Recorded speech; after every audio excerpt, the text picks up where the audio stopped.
In today's video, I'm going to talk about the 3 top Vanguard index funds to own. So stay tuned.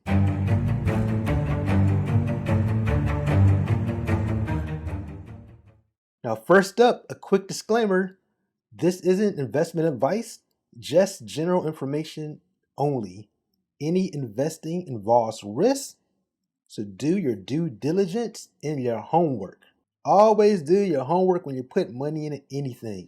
All right, so this is going to be an honorable mention. I'm not going to talk about this fund too much.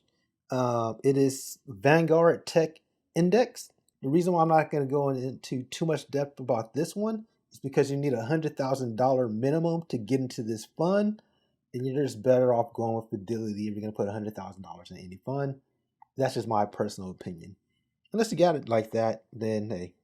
My number 3 fund for Vanguard is the Vanguard International Growth Fund Investor Shares, ticker number VWIGX. Now, this one is an international growth fund. It focuses on non-US companies with high growth potential. It was created in 1981. The fund employs an aggressive approach that attempts to capitalize on global economic expansion.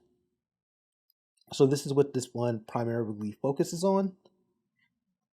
And the asset class is international global stock. Is a foreign large blend, has an expense ratio of 0.44.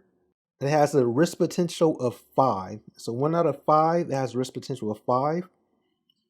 Some of their top 10 holdings include Tesla, ASML Holdings, Tencent, Alibaba, M3, just to name a few. In their top 10 holdings account for 37.8% of the total net assets in this particular holding. Now their allocation is broken up into emerging markets, which is account for 17.3%, Europe 49%, the Pacific 13.9%, the Middle East at 0.3%, so that they don't have a lot of investments in the Middle East. In North America, 15.6%, and 3.9% in other markets for the regional allocation. Now, when you look at this particular index fund, since inception in 1981, they averaged about 11.64%. And you jump down to the 10-year, it was 12.25%.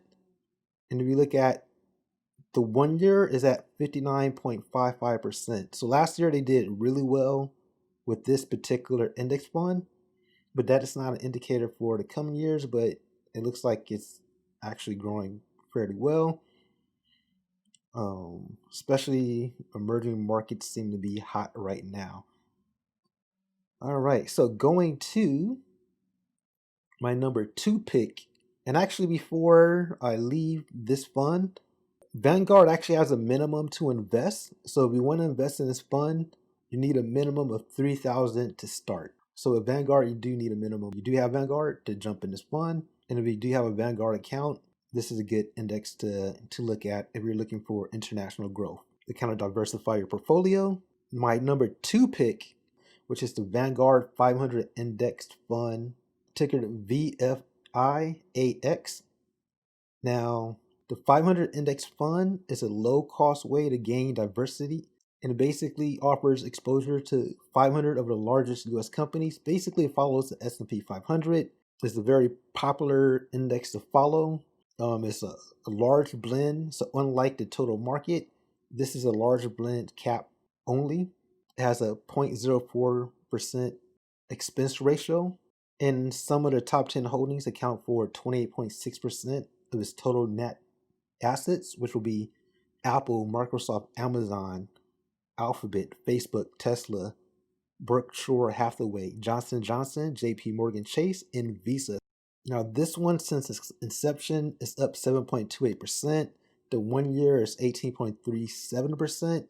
And it has a risk factor of 4, and a minimum investment is $3,000. My number 1 pick is Vanguard Total Stock Market Index Fund, ticker VTSAX. Now, this product was created in 1992. It's designed to provide investors with exposure to the entire U.S. equity market, including small, mid, and large cap growth and value stocks. So you're going to get a little bit of everything across the board. It's domestic stocks. It's a large blend.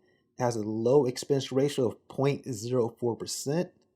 Some of their top 10 holdings account for 23.3% of their total net assets, and those holdings include Apple, Microsoft, Amazon, Alphabet, Facebook, Tesla, Berkshire Hathaway, Johnson & Johnson, JP Morgan Chase & Co., and Visa. Those are their top 10 holdings and accounts for 23.3% of their total holdings, of their total net assets. Since inception, it has a 7.82% return. The 1 year is at 20.99%. So they're doing pretty good for the 1 year. It's not as much as the international, but actually the international looks like it's doing a little bit better since inception. So it really depends on what you're going for. I like this one a little bit more because it gives a little bit of a broader market, and you do need a minimum of $3,000 to invest in this fund. And Vanguard rates this fund as a risk of a 4 out of 5. So it does have a lower risk potential compared to the international fund. And those are my top 3 picks if you own Vanguard, if you have a Vanguard account. All 3 have a minimum of $3,000 to invest. Now, if you want to get into index funds and you don't have $3,000 to initially invest, that's okay. Check out my top 21 index funds. I'll link it at the end of the video. I go over the top Fidelity index funds to own, and they're basically similar to these index funds, but the only difference is there is no investment minimum. So you could jump in with as little as $10 a month. So that's a great way to kind of start if you want to get into the index market, depending on your budget. But Vanguard is a good company as well. I do not have a Vanguard account, but I do hear good things about it. I just can't speak on it personally, but I do have Fidelity, and I do like Fidelity personally for myself. So it just really depends on what brokerage you want to own an account with. They're both big brokerages, so you can't really go wrong with either or.